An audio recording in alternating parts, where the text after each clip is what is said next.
Fala galera, sejam bem-vindos ao canal, e para mais uma história de terror. Se gosta desse tipo de conteúdo, não deixe de se inscrever no canal e deixar aquele like e ativar o sininho para receber notificações de novas histórias. Então bora para mais uma. A Clareira dos Feiticeiros. Já não se crê em bruxas. Quanto a mim, sinto muito por isto e o considero uma perda. Essas crenças, se bem que absurdas e ridículas, eram populares, poéticas e fecundas, e uma mina inesgotável para os poetas e novelistas. A uma cega credulidade sucedeu um cego ceticismo, discorre-se em vez de sentir, e o raciocínio mata a imaginação.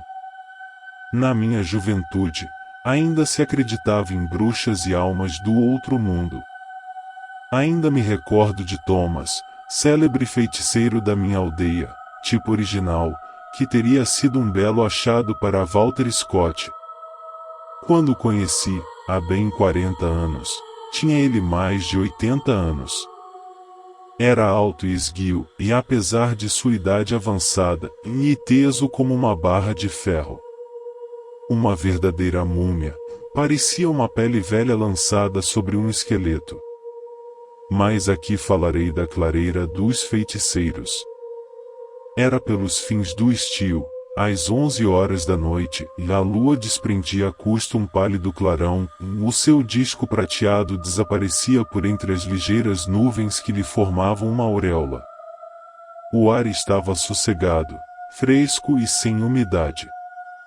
Eu segui o caminho que se estende junto à praia, sobre a margem esquerda do Iton, não longe do lugar em que esta ribeira se lança no Eure.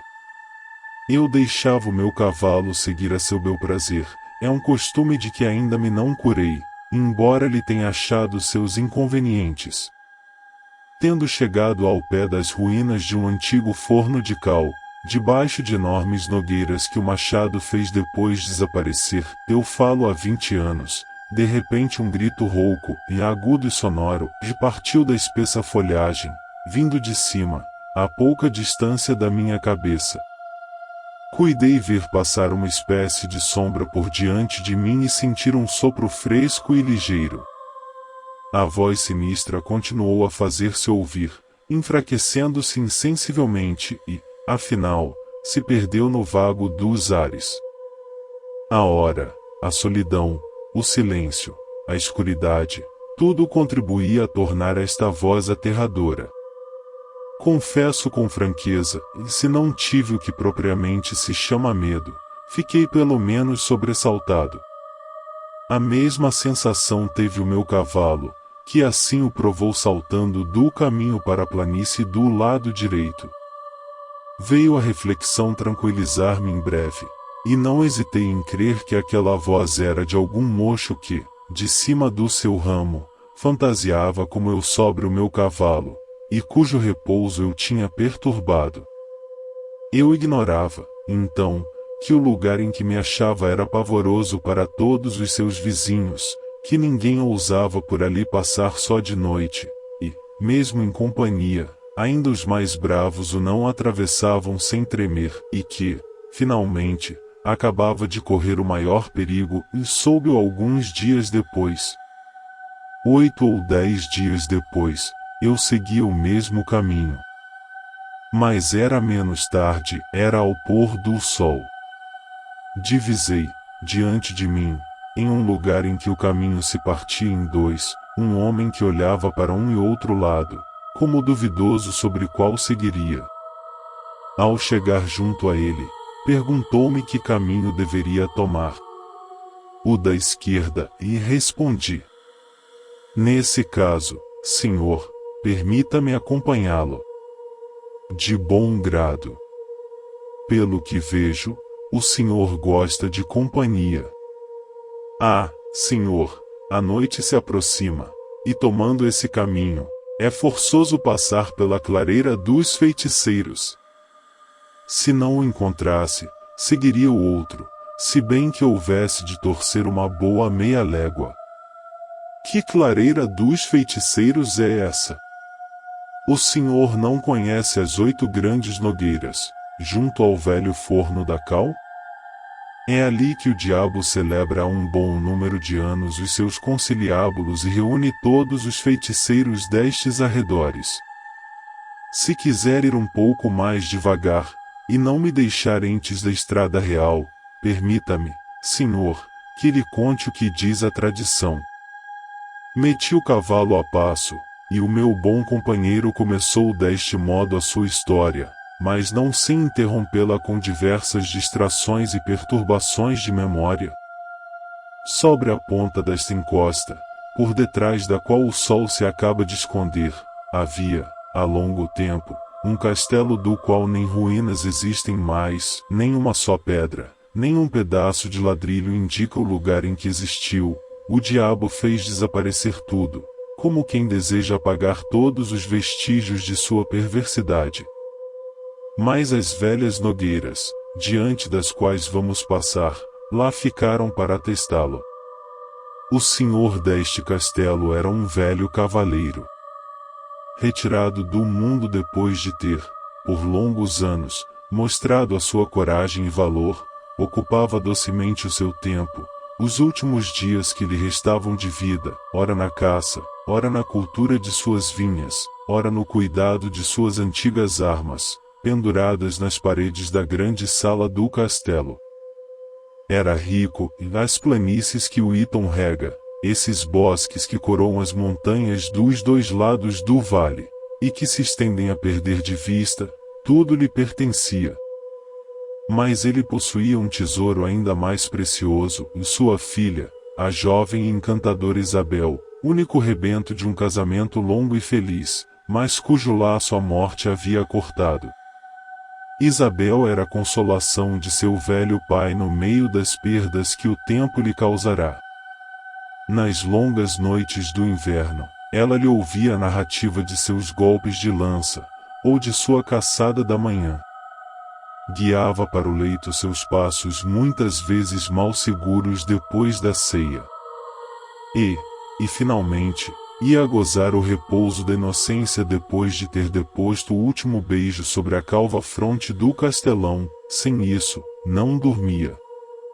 Enfim, o cavaleiro amava sua filha, e tanto que por ela teria dado falcões, cães, cavalos, o último tonel do seu vinho branco, que tanto apreciava, e, se preciso, a sua própria vida. Havia ainda no castelo um outro morador, um jovem e belo pajem. Seu pai tinha morrido num torneio. E o cavaleiro, fiel aos deveres de fraternidade de armas, se tinha dado pressa em acolher o órfão. Amaury era o seu nome.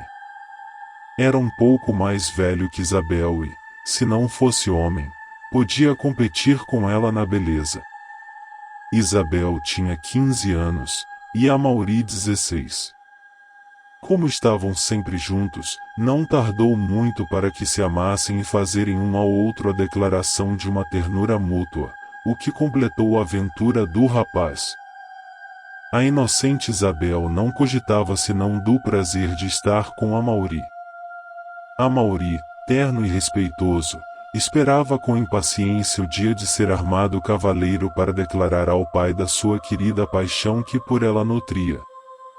Mas a sorte tinha decidido outra coisa. Amaury caiu de repente doente, estava já às portas da morte, e não se conhecia a causa de sua enfermidade. Agitava-se, atormentava-se, e a sua respiração era subitamente interrompida. Seu rosto se tomava uma coloração azul-violeta. Parecia que mãos invisíveis apertavam a sua garganta para sufocá-lo. Finalmente expirou, ou assim acreditaram. Mas, ó milagre! No mesmo momento em que todas as esperanças estavam perdidas, Amaury foi arrancado da morte. Reanimou-se, tomou cor, e uma convalescença mais rápida ainda que a doença o restituiu à amizade, ao amor e à gratidão. Os que já amaram podem fazer ideia do desespero de Isabel. O senhor pode, igualmente, fazer ideia da sua alegria. Todavia, Amaury já não era o mesmo depois da sua doença, e sua voz não era já tão doce, e, por mais que se esforçasse, escapavam-lhe, muitas vezes, sons roucos e ásperos. Não era já sobretudo aquele amante terno e confiante, parecia duvidar continuamente do coração de sua amada, por mais que ela procurasse tranquilizá-lo. Se tu me amas, dizia ele, vem esta noite jurar-me fidelidade debaixo das velhas nogueiras. Era mesmo o lugar em que obteve dela a primeira declaração de amor. Estas nogueiras, Senhor, são aquelas por que vamos passar. Muito velhas devem ser hoje, sendo já naquele tempo. A triste Isabel resistiu longo tempo aos desejos do seu amado. Longo tempo esperou que ele fizesse mais justiça ao seu coração. Vã esperança. Amaury tornava-se cada dia mais feroz. Sua razão parecia alienar-se. Não respondia às doces expressões de ternura da boca da donzela senão com as péssimas palavras. Se me queres bem, vem jurar-me fidelidade debaixo das velhas nogueiras. Podemos ver sofrer a quem amamos sem partilhar suas penas e procurar adoçá-las? Não, sem dúvida. Isabel o experimentou, e a piedade pôde mais que a prudência.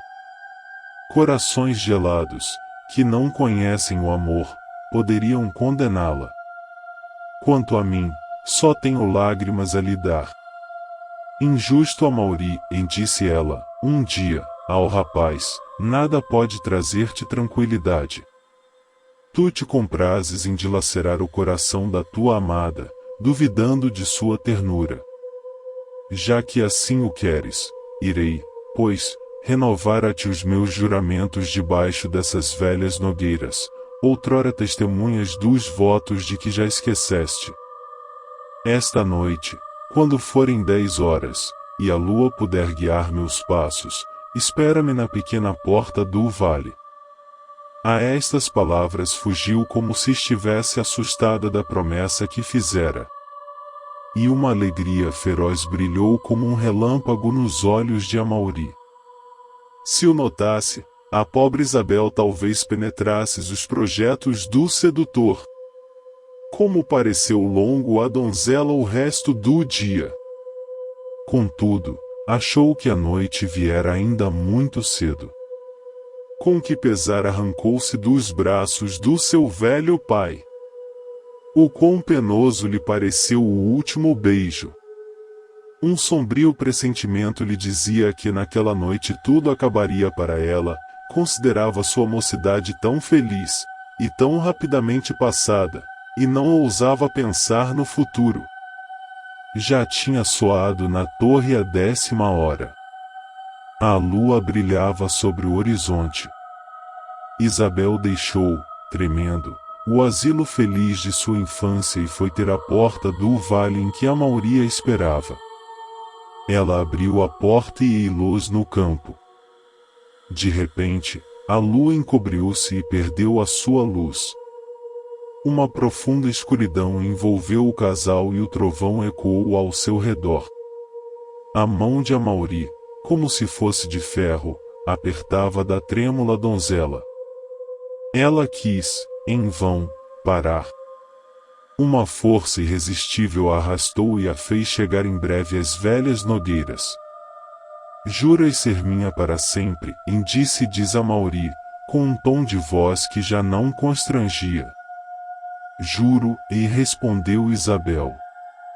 A voz morreu em seus lábios ao pronunciar o juramento fatal. Pobre de ti, infeliz! Desgraçada, estás perdida para sempre. Pois foi a Satanás que fizeste o juramento de eterna fidelidade. Ouviram-se, então, horríveis gritos, e depois, gemidos, como de uma garota, misturados a acentos desconhecidos, que não pareciam de voz humana. Depois, gargalhadas espantosas fizeram ressoar os ecos dos dois vales, e prolongando-se de colina em colina, por toda a parte espalharam o terror, e foram ouvidas, segundo dizem, desde Evreus até Lonviers. Uns julgaram ouvir um estrondoso trovão, outros, a voz de que fala o Apocalipse, que deve anunciar o fim do mundo. Mas não tardou muito a que se soubesse que era o grito de alegria, que dera Satanás para celebrar sua vitória.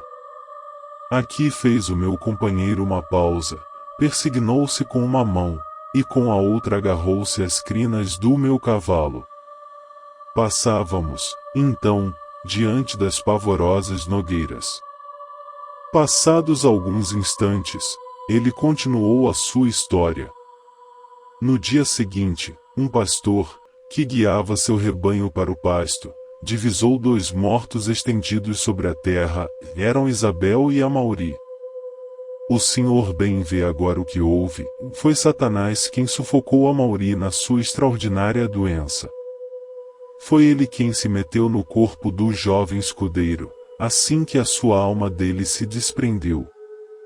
Não ousando mostrar-se com a sua vil figura, tomou-a de um ente amado para seduzir mais facilmente a formosa donzela, a quem realmente desejava.